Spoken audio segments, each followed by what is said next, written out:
Hello students, आज हम लोग एक छोटा सा टॉपिक है हमारे पास, लेकिन बहुत ही इंपॉर्टेंट टॉपिक है। वो टॉपिक है फंडामेंटल फोर्सेज। ये क्लास 11th का एक जो फर्स्ट चैप्टर है उसका एक टॉपिक है फंडामेंटल फोर्सेज। ठीक है, तो फंडामेंटल फोर्सेज क्या हैं, कितने हैं, उसके बारे में आज हम लोग बात करने वाले हैं। बाकी के जितने भी टॉपिक्स है फंडामेंटल फोर्स के अलावा फर्स्ट चैप्टर में जो छोटे छोटे टॉपिक्स है उसको मैंने एक छोटे से वीडियो में डिस्कस किया हुआ है, आप उसको देख सकते हैं। बट अभी जो बात कर रहे हैं हम लोग फंडामेंटल फोर्सेज के बारे में। What are fundamental forces? तो फंडामेंटल फोर्सेज की बात करूं यानी कि बेसिक फोर्सेज की बात कर सकता हूं। फंडामेंटल फोर्स बोले तो बेसिक फोर्स जो इस यूनिवर्स को गवर्न करते हैं, या यूं कह लूँ कि जितने भी फोर्स है वो कहीं न कहीं इसी फोर्स से ओरिजिनेट होते हैं। बाकी फोर्सेज को भी एक्सप्लेन करना होगा तो हम ये जो बाकी के जो 4 फंडामेंटल फोर्स है इसी से एक्सप्लेन करते हैं, इसी का हवाला देना पड़ेगा। With the respect of all these forces we are explaining all other forces, जितने भी फोर्सेज हैं। तो उसके बारे में जैसे मान लो आप डिफरेंट फोर्सेज की बात कर लो, फ्रिक्शन की बात कर लो, ठीक है, इलेक्ट्रोस्टैटिक फोर्स की बात कर लो, mechanical, tension, buoyant force, gravitational force, जितने भी फोर्सेज हैं अगर आप उनके बारे में बात करोगे तो वो जितने भी फोर्सेज सब के सब ये जो बाकी जो 4 फंडामेंटल फोर्सेज है ना, इनके हेल्प से हम उसको एक्सप्लेन कर पाते हैं, इसीलिए इसको बोलते हैं हम लोग फंडामेंटल फोर्सेज। तो ये फंडामेंटल फोर्स कितने होते हैं? हमारे पास 4 होते हैं। We have 4 fundamental forces. तो हमारे पास जो फंडामेंटल फोर्सेज है वो कौन कितने हैं? फंडामेंटल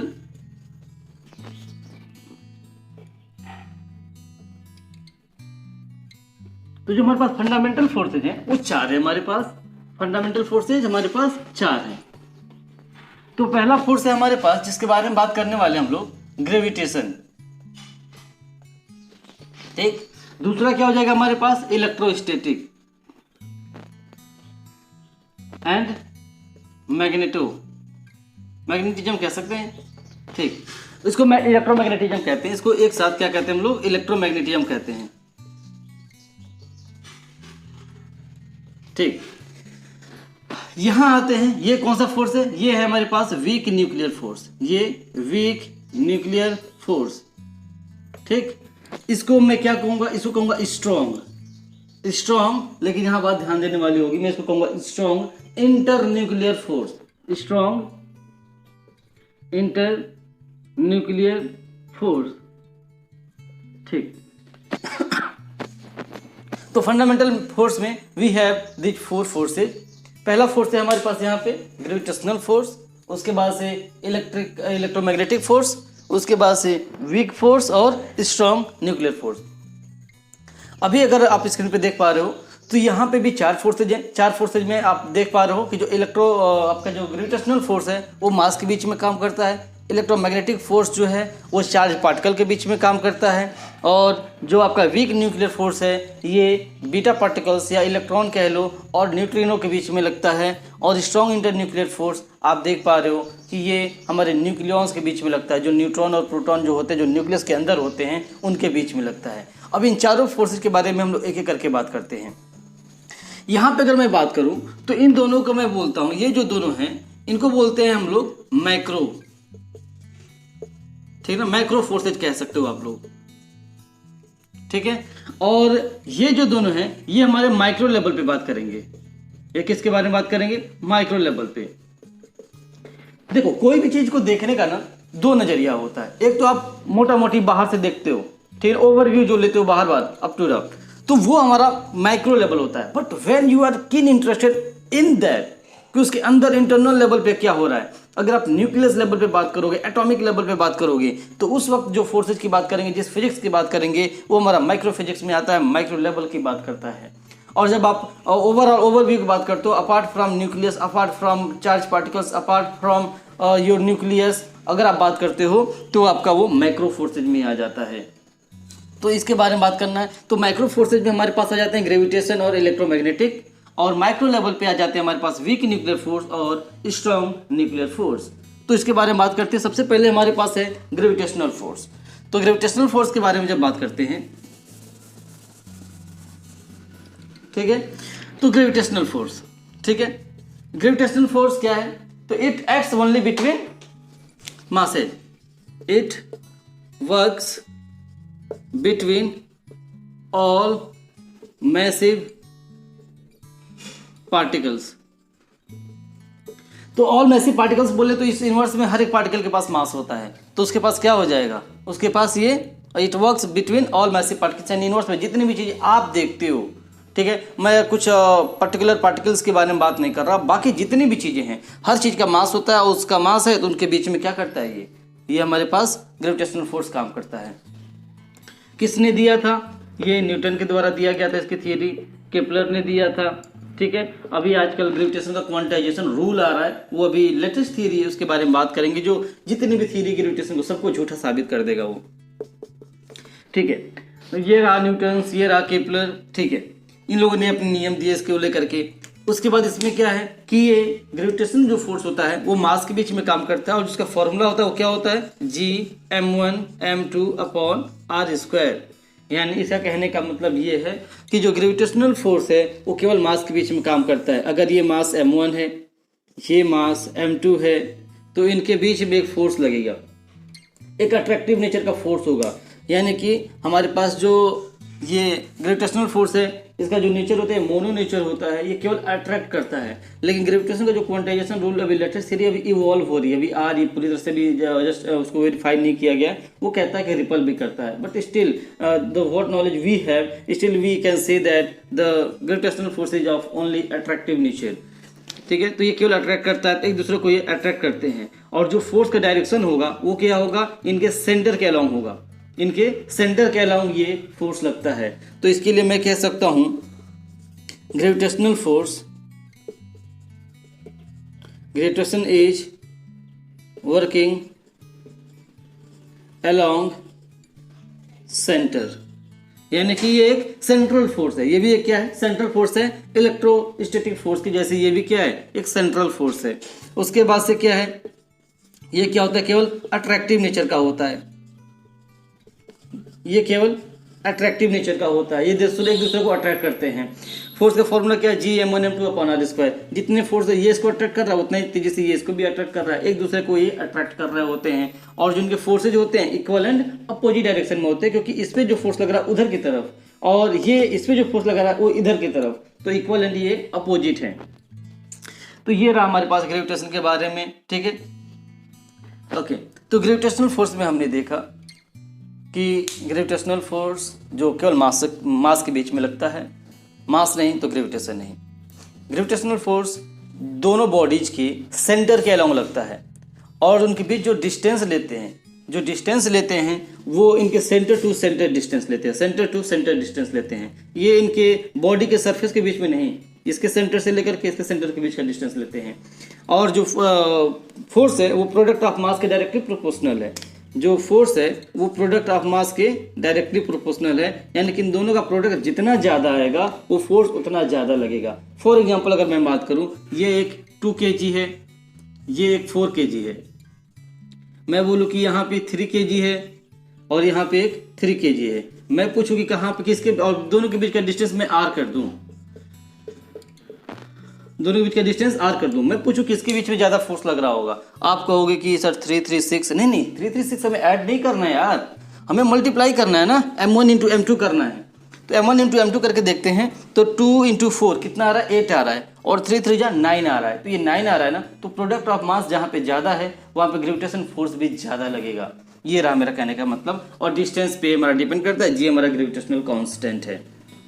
तो this is all about your gravitational force. अब बात करते हैं इलेक्ट्रोमैग्नेटिक फोर्स के बारे में। तो जो इलेक्ट्रोमैग्नेटिक फोर्स होगा उसके बारे में अगर बात करें तो ये किसके बीच में काम करता है और उससे रिलेटेड क्या लॉज दिए गए उसको देख लेते हैं।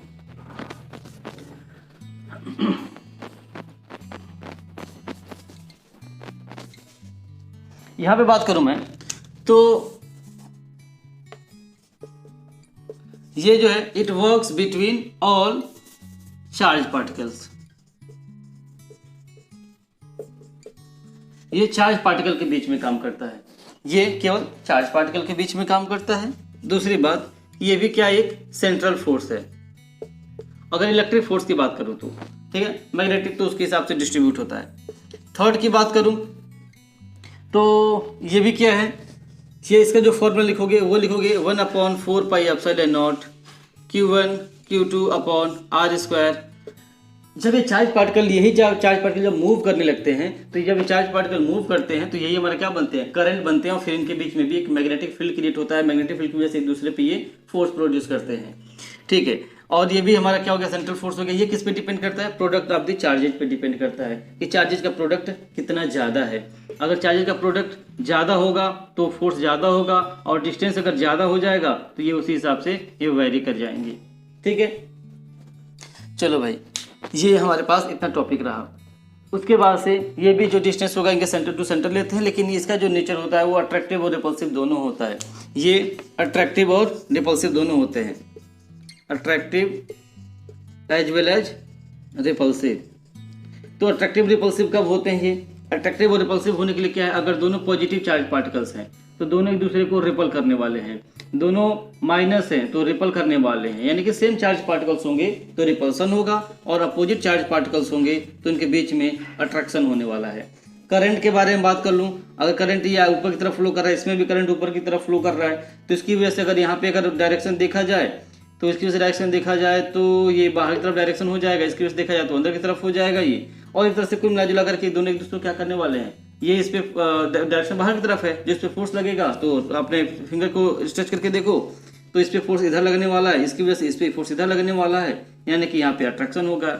यानी कि दो वायर जिनमें करंट सेम डायरेक्शन में फ्लो कर रहा है तो वहाँ पे अट्रैक्शन होगा, और अगर अपोजिट डायरेक्शन में करंट फ्लो कर रहा है तो रिपल्सन होने वाला है, ठीक है। तो ये रहा हमारे पास इलेक्ट्रोमैग्नेटिक फोर्स के बारे में। अब बात कर लेते हैं कि ये वीक न्यूक्लियर फोर्स क्या है और स्ट्रॉन्ग न्यूक्लियर फोर्स क्या है। उसके बारे में बात करने से पहले हमें ये जानना होगा कि स्ट्रॉन्ग न्यूक्लियर फोर्स वर्क कहाँ करता है, उसके बाद मैं वीक न्यूक्लियर की बात कर लेता हूँ। तो स्ट्रॉन्ग न्यूक्लियर फोर्स की बात करूँ तो स्ट्रॉन्ग न्यूक्लियर फोर्स आपका न्यूक्लियॉन्स के बीच में काम करता है, और ये न्यूक्लियॉन्स फिर क्या है, तो हमें पता है कि all the matter that we are seeing around ourself, all they are composed of molecules, and molecules are composed of atoms, and atoms are composed of nucleus and electron। तो एटम के अंदर जो न्यूक्लियस होता है उसमें कौन सा होता है, क्या होता है, इलेक्ट्रॉन होता है, प्रोटॉन होता है, और इलेक्ट्रॉन बाहर रिवॉल्व कर रहे होते हैं बाहर के सेल में। तो ये हमारे पास जो इलेक्ट्रॉन है, प्रोटॉन है न्यूक्लियस में सेंटर के अंदर, और इलेक्ट्रॉन को चारों तरफ रिवॉल्व कर रहे हैं, उसके चारों तरफ वो रिवॉल्व कर रहे हैं।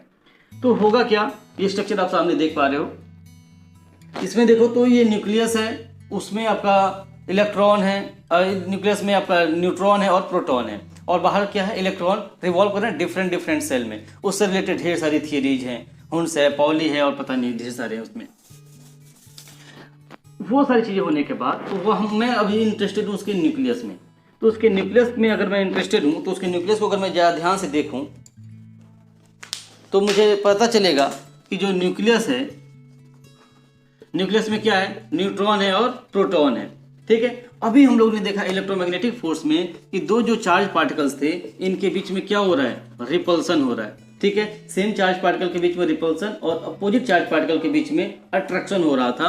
तो आप जरा कॉमन सेंस की बात है, अगर न्यूक्लियस को जरा ध्यान से देखो तो जरा न्यूक्लियस में अगर ध्यान से देखोगे तो वहां देखोगे कि जितने भी प्रोटॉन्स हैं न्यूक्लियस के अंदर, जितने भी प्रोटॉन्स हैं उनके बीच में ह्यूज रिपल्सन क्रिएट हो रहा है, और जितने भी प्रोटॉन्स उनके बीच में अगर ह्यूज रिपल्सन क्रिएट हो रहा है तो वो एक दूसरे से दूर हो जाना चाहते हैं, और जब वो सारे के सारे एक दूसरे से जब दूर हो जाएंगे तो न्यूक्लियस टूट जाएगा, और जब न्यूक्लियस टूट जाएगा तो एटम एग्जिस्ट नहीं करेगा, एटम एग्जिस्ट नहीं करेगा तो मॉलिक्यूल एग्जिस्ट नहीं करेंगे, मॉलिक्यूल एग्जिस्ट नहीं करेगा तो ये वर्ड एग्जिस्ट नहीं करेगा। तो ये कौन सा ऐसा ड्राइविंग फोर्स है जो इस वर्ड को एग्जिस्ट कराए हुए है और क्यों ऐसा हो रहा है? तो हमने ये पाया कि ये जो न्यूक्लियस है, न्यूक्लियस के अंदर जो न्यूट्रॉन और प्रोटॉन है, तो प्रोटॉन के बीच में रिपल्सन हो रहा है, वो अलग हो जाना चाहते हैं, लेकिन एक ऐसा ड्राइविंग फोर्स है जो उनको बांध के रखे हुए सारे प्रोटॉन्स को, उनको वहाँ न्यूक्लियस से बाहर नहीं निकलने दे रहा है। तो जब नहीं निकलने दे रहा है तो कौन सा ऐसा ड्राइविंग फोर्स है? तो पता चला कि उसको मैंने नाम दिया था स्ट्रॉन्ग इंटरन्यूक्लियर फोर्स। स्ट्रॉन्ग जो इंटरन्यूक्लियर फोर्स है, इसको इंटरन्यूक्लियर क्यों लिखा है? क्योंकि ये केवल न्यूक्लियस के अंदर काम करता है। इसको मैं शॉर्ट रेंज फोर्स भी कहता हूँ, इसको हम लोग शॉर्ट रेंज फोर्स भी कहते हैं, short range force. Short range force क्यों कहते हैं इसको? शॉर्ट रेंज फोर्स इसलिए कहते हैं क्योंकि ये बहुत ही छोटे रेंज में काम करता है, केवल न्यूक्लियस के अंदर ही काम करता है। ये 10⁻14 टू 10⁻16 के ऑर्डर में ही काम करता है। ये इसका जो ऑर्डर होगा कितना हो जाएगा? 10⁻−14 टू 10⁻−16 के ऑर्डर में ही काम करता है। इसका रेंज बहुत ही छोटा होता है, ये केवल न्यूक्लियस के अंदर काम करता है, न्यूक्लियस के बाहर काम नहीं करता है ये स्ट्रॉन्ग इंटरन्यूक्लियर फोर्स। तो न्यूक्लियस के बाद क्यों नहीं काम करता है वो देखते हैं अभी। यहाँ पे जो चार्ज पार्टिकल्स हैं हमारे पास, और न्यूट्रॉन और ये न्यूट्रॉन तो चार्ज पार्टिकल नहीं है, प्रोटॉन हमारा चार्ज पार्टिकल है। तो ये मैं इसके बारे में पहले उसके बारे में बात करता हूँ कि ये जो न्यूट्रॉन प्रोटॉन हैं ये किस चीज़ से बने हुए हैं। तो लेटेस्ट थ्योरी और बताती गई हमें कि जो इलेक्ट्रॉन प्रोटॉन न्यूट्रॉन है ये भी किसी चीज़ से बने हुए हैं। तो किस चीज़ से बने हुए हैं ये हमारे पास जो न्यूट्रॉन और प्रोटॉन है, तो ये बने हुए हैं क्वार्क से। ये किससे बने हुए हैं, ये जो चार्ज ये प्रोटॉन और न्यूट्रॉन ये बने हुए हैं क्वार्क से, ठीक है। तो क्वार्क्स क्या होते हैं, तो क्वार्क्स ये भी फंडामेंटल पार्टिकल माने गए। जैसे इलेक्ट्रॉन प्रोटॉन न्यूट्रॉन हमारे फंडामेंटल पार्टिकल हैं, बाकी की थियरी के बाद से पता चला कि ये क्वार्क्स फंडामेंटल पार्टिकल हैं। उसके बाद तो भी और लेटेस्ट थियरी आ रही है जो ग्लूऑन्स और हिग्स बोसन पार्टिकल्स के बारे में बात करते हैं। लेकिन उस वक्त की थियरी के हिसाब से देखा जाए तो क्वार्क्स हमारे फंडामेंटल पार्टिकल्स हैं। और ये कितने हैं हमारे पास, 6 पार्टिकल्स हैं ये, ठीक है। ये हमारे पास 6 पार्टिकल्स हैं। ये हमारे 6 पार्टिकल्स कौन कौन से हैं, ये हमारे पास है up quark, down quark, top quark, bottom quark और चार्म क्वार्क और स्ट्रेंज क्वार्क। तो ये इस तरह से हमारे इतने हैं, अप डाउन बॉटम और up down bottom, charm, strange और टॉप। ये हमारे पास ये क्वार्क्स हैं। तो अब ये क्वार्क्स ये हमारे चार्ज पार्टिकल, ये हमारे प्रोटॉन और न्यूट्रॉन बने होते हैं। तो प्रोटॉन किससे बना होता है, तो प्रोटॉन जो बना होता है वो प्रोटॉन बना होता है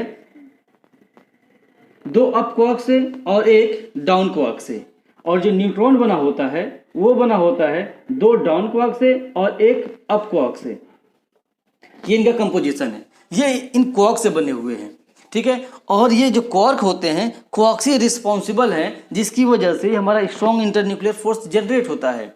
तो ये कैसे ये रोल प्ले करते हैं, तो ये यहाँ पे एक कह सकते हैं जो ट्रांसफ़र हो रहा होता है, कन्वर्जन हो रहा होता है प्रोटॉन का न्यूट्रॉन में, न्यूट्रॉन का प्रोटॉन में, किसके थ्रू, पाई मेसॉन के थ्रू। जो ये प्रोटॉन और न्यूट्रॉन है इनके बीच में जो क्वार्क्स का लेन देन हो रहा होता है वो हो रहा होता है पाई मेसॉन के थ्रू। और वो पाई मेसॉन के थ्रू जो ये लेन देन हो रहा है ना, इसी वजह से ये इनके बीच में स्ट्रॉन्ग इंटरन्यूक्लियर फोर्स जनरेट होता है। और ये स्ट्रॉन्ग न्यूक्लियर फोर्स देखा जाए तो जो इसके लिए एक और टर्म रिस्पॉन्सिबल है वो है ग्लूऑन्स। तो ग्लूऑन्स एक तरह से पाथ जनरेशन करता है, और ग्लूऑन्स भी इसके अंदर होते हैं। ग्लूऑन्स और क्वार्क्स होते हैं इस प्रोटॉन और न्यूट्रॉन के अंदर। इस प्रोटॉन और न्यूट्रॉन के अंदर क्वार्क्स प्लस ग्लूऑन्स होते हैं, ठीक है। और इससे क्या होता है, ये हमारा इनके क्वार्क के लेन देन की वजह से ही हमारे प्रोटॉन के बीच में और जो चार्ज ये जो नॉन चार्ज पार्टिकल है इसके बीच में हमारा ये जो स्ट्रॉन्ग इंटरन्यूक्लियर फोर्स है वो जनरेट हो पाता है। क्लियर है। अब बात करते हैं हम लोग यहाँ पे वीक न्यूक्लियर फोर्स के बारे में। तो वीक न्यूक्लियर फोर्स क्या होता है, तो हमें पता है कि जो स्ट्रॉन्ग न्यूक्लियर फोर्स था वो जो चार्ज पार्टिकल्स थे हमारे पास प्रोटॉन के, उनकी रिपल्सन को रोक रहा था वो। लेकिन क्या होगा, रिपल्सन बढ़ता चला जाए तो स्ट्रॉन्ग इंटरन्यूक्लियर फोर्स की भी अपनी एक लिमिटेशन है, वो उसके रिपल्सन को फिर बियर नहीं कर पाता। जब भी कोई चार्ज पार्टिकल है, कोई एटम है, उसके एटम के अंदर 88 90 प्लस जब उसके अंदर जिसको रेडियो एक्टिव एलिमेंट हम लोग कहते हैं, तो 90 to 92 एबव जब जाने लगता है उसका एटॉमिक नंबर, यानी उसके अंदर के जो प्रोटॉन है, तो जब भी कोई, एक सेकेंड यहाँ पे देखते हैं हम लोग,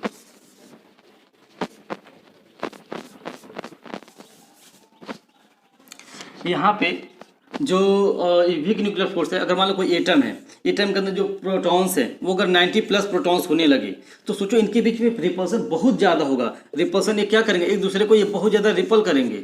और रिपल्सन को रोकने के लिए हमारे पास जो स्ट्रॉन्ग इंटरन्यूक्लियर फोर्स होगा वो सफिशियंट नहीं होगा, वो सफिशियंट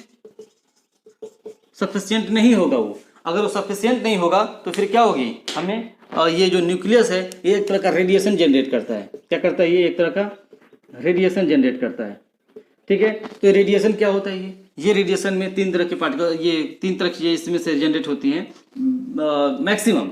इसको हम लोग कहते हैं एक अल्फा पार्टिकल, दूसरा होता है हमारे पास बीटा पार्टिकल, और तीसरा होता है गामा रेज। तो 2 पार्टिकल हो गए, एक रे हो गया, एक रेडिएशन हो गया, रेज हो गया। तो ये अल्फा बीटा पार्टिकल को क्यों जनरेट करता है ये? क्योंकि इनके बीच का जो रिपल्सन है, जो चार्ज पार्टिकल के बीच का रिपल्सन है, उस रिपल्सन को रिड्यूस करने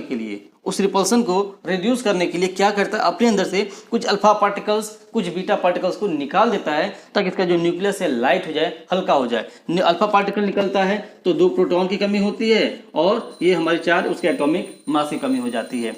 और बीटा पार्टिकल क्या होता है, बेसिकली हमारा इलेक्ट्रॉन होता है। और गामा रेज क्या रेडिएशन है, क्योंकि जब ये अल्फा और बीटा पार्टिकल जब रेडिएट कर रहा होता है ना, तो बहुत ज़्यादा हाईली एक्साइटेड स्टेट में होता है, फिर नॉर्मल स्टेट में आने के लिए गामा रेज को रेडिएट करता है और ये फिर नॉर्मल स्टेट में आ पाता है। तो जब ये वीक न्यूक्लियर फोर्स जो है ये केवल हैवी न्यूक्लियस के बीच में लगता है, कुछ स्पेसिफिक जो न्यूक्लियस है उन्हीं के बीच में काम करता है। जैसे हैवी न्यूक्लियस की बात कर लो, हैवी न्यूक्लियस के बीच में काम करता है ये। और जब हैवी न्यूक्लियस के बीच में नहीं, हैवी न्यूक्लियस की वजह से काम करता है, वहाँ पे जब रेडिएशन निकल रहा होता है तो इस रेडिएशन में हमारे पास जब बीटा पार्टिकल और न्यूट्रिनो, एक न्यूट्रिनो करके हमारा एक एलिमेंट है, ये अनस्टेबल होता है। न्यूट्रिनो जो है अनस्टेबल है और ये बीटा पार्टिकल एक तरह से इलेक्ट्रॉन कह सकते हो। जब ये रेडिएट होते हैं तो इनके बीच में जो फोर्स लग रहा होता है तो वो होता है हमारा वीक न्यूक्लियर फोर्स। और इसकी वजह से जो एक वीक न्यूक्लियर फोर्स का जो कॉन्सेप्ट है वो जनरेट होता है और इसके बारे में इसकी स्टडी हो पाती है रेडियोएक्टिव एलिमेंट के बारे में। अगर ये सब चीज़ें ना हो तो हम लोग कार्बन 14 की जो डेटिंग होती है, कार्बन 14 से पहले पुरानी चीज़ें जो होती हैं आर्किटेक्चर में होती है और आर्कियोलॉजी में जो इस्तेमाल होता है पुरानी चीज़ों का कि वो कितनी पुरानी है तो उसके बारे में हम लोग इसी से पता लगा पाते हैं। अगर ये तरीके हमें ना पता हो रेडिएशन के बारे में, इसकी हाफ लाइफ, कार्बन डेटिंग जो वर्क करता है वो हाफ लाइफ बेसिस पे काम करता है। अभी तो सिस्टम चेंज हो चुका है, ठीक है। तो ये सारी चीज़ें रेडियोएक्टिव एलिमेंट्स के बारे में, जो न्यूक्लियर रिएक्टर हमारे काम कर रहे हैं वो सब भी रेडियोएक्टिव एलिमेंट की वजह से ही काम करते हैं। तो सब चीज़ें नहीं हो पाती। तो बेसिकली हमने देखा कि ये हमारे पास 4 फंडामेंटल फोर्सेज हैं। ये किसकी वजह से काम करता है, मास की वजह से, ये चार्ज पार्टिकल की वजह से, ये इलेक्ट्रॉन और न्यूट्रिनो के बीच में काम करता है और ये न्यूक्लियस के बीच में काम करता है। किसकी वजह से, पाई मेसॉन के कंजर्वेशन का वो कन्वर्जन की वजह से, एक दूसरे से ट्रांसफर होता रहता है ग्लूवॉन्स के माध्यम से, तो उसके बीच में काम करता है। ये शॉर्ट रेंज फोर्स है क्योंकि ये बहुत ही छोटे से डिस्टेंस में काम करता है, छोटे से रेंज में काम करता है। और हमारा जो ग्रेविटेशन है ये लॉन्ग रेंज फोर्स है। ये क्या है, लॉन्ग रेंज फोर्स है, क्योंकि बहुत दूर दूर के ऑब्जेक्ट के बीच में काम करता है। क्योंकि सोचो सन कहाँ है, सेलेस्टियल बॉडीज कितनी दूरी पे हैं, उनके बीच में काम करता है, तो ये लॉन्ग रेंज फोर्स कहते हैं। इसका अपना एक ऑर्डर होता है, ठीक है। वीक न्यूक्लियर फोर्स ये भी बहुत ज़्यादा नहीं होता है, ये मीटर्स में कुछ होता है, 10 to 16 के नियर अबाउट होता है, ये भी ज़्यादा नहीं होता है। इलेक्ट्रोस्टैटिक फोर्स किसके बीच में काम करता है, तो इसके बीच का डिस्टेंस मानी नहीं रखता है। पास में होगा तो ज़्यादा काम करेगा, दूर होगा तो बहुत ही काम करेगा। इसको इनफाइनाइट कह सकते हो, कोई दिक्कत नहीं इसके लिए। ये रेंज पे डिपेंड करता है। अगर बहुत ज़्यादा दूर होगा तो फोर्स बहुत ही कम लगेगा, लेकिन लग रहा होगा जो हमें भले महसूस हो या ना हो। पास होंगे तो कंसिडरेबल अमाउंट में फोर्स लगेगा, जो हम उसको फील कर पाएंगे, पता लगा पाएंगे। अब बात करते हैं कि ये तो रेंज की बात होगी। अब मैं बात करता हूँ सबसे स्ट्रॉन्ग कौन है। स्ट्रॉन्ग की बात करूँ तो ये स्ट्रॉन्ग न्यूक्लियर फोर्स ये हमारा ये हो जाएगा। उसके बाद से कौन ऑर्डर में आएगा, उसके बाद से हमारे पास इलेक्ट्रोमैग्नेटिक फोर्स आएगा, फिर हमारा वीक न्यूक्लियर फोर्स आएगा, उसके बाद से हमारा ग्रेविटेशन आएगा। यानी कि first, second, third and fourth. इसको वीक न्यूक्लियर क्यों कहते हैं, क्योंकि ये वीक होता है, ठीक है। और ये वीक होता है मतलब थोड़ा सा वीक होने का मतलब ये इनके बीच में काम करता है। और वीक का मतलब ये नहीं कि बहुत वीक है, ये वीक नहीं है। ये वीक कहने का मतलब क्योंकि ये इसके रिस्पेक्ट में वीक है, वो इसके रिस्पेक्ट में वीक है, इसलिए मैं इसको वीक न्यूक्लियर फोर्स कह रहा हूँ, और कोई वजह नहीं है। तो this was all about this fundamental forces. और ये हमारे 4 फंडामेंटल पार्टिकल थे, इनके बारे में हमने बात किया। आई होप कि आपको समझ में आया होगा। मेरी तरफ से बस इतना ही। Thank you.